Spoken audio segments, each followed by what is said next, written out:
लोकसभा चुनाव में अभी 3 महीने से ज्यादा का वक्त है, लेकिन 2024 के लिए एबीपी वोटर के पहले ओपिनियन पोल ने देश में सियासी हलचल बढ़ा दी है। एबीपी वोटर के ओपिनियन पोल से जो तस्वीर निकल कर के सामने आई है, उससे साफ है कि विपक्षी एकजुटता की तमाम कोशिश के बाद भी पीएम मोदी के नेतृत्व में एनडीए गठबंधन विपक्ष पर भारी पड़ रहा है।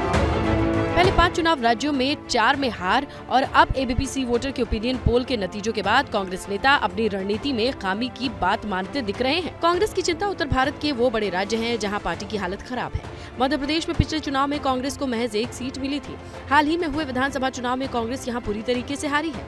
एबीपी वोटर के ओपिनियन पोल में मध्य प्रदेश की 29 सीटों में से बीजेपी को 27 से 29, कांग्रेस को 0 से 2, अन्य को 0 सीटें मिलती दिखाई दे रही हैं। साफ है, विधानसभा चुनाव में हार के बाद कांग्रेस लोकसभा चुनाव में भी पिछड़ सकती है।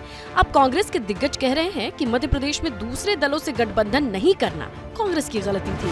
वर्किंग कमेटी में इस पर बातचीत हुई और कई लोगों ने ये विचार व्यक्त किया कि हमें गठबंधन करना चाहिए था।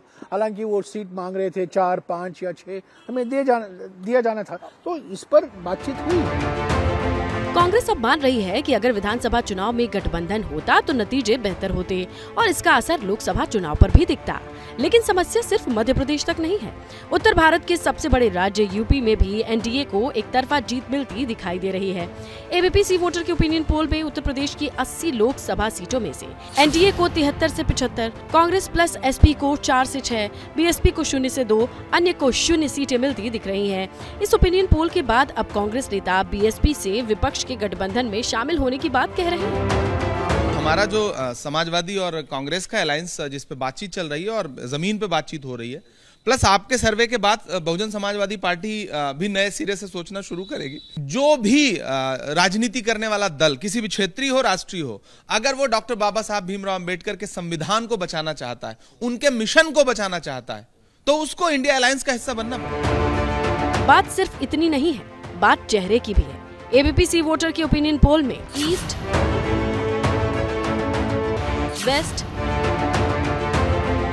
नॉर्थ, साउथ सभी जोन में चेहरे के तौर पर पीएम मोदी राहुल गांधी से काफी आगे हैं।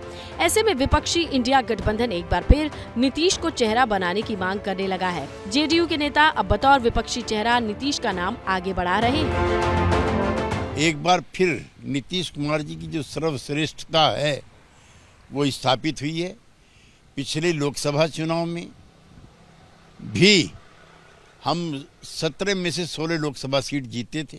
वैचारिक तौर पर नीतीश कुमार का चेहरा सबसे चमकीला आपके इससे भी साबित हो गया है और वैचारिक तौर पर भी श्रेष्ठता का है। यानी एबीपी वोटर के ओपिनियन पोल के बाद विपक्षी खेमे में हलचल तेज हो गई है। विपक्षी नेता जहां गठबंधन के विस्तार पर फिर से विचार करते दिख रहे हैं, तो वहीं दूसरी तरफ गठबंधन के चेहरे को लेकर भी सरगर्मी बढ़नी तय है।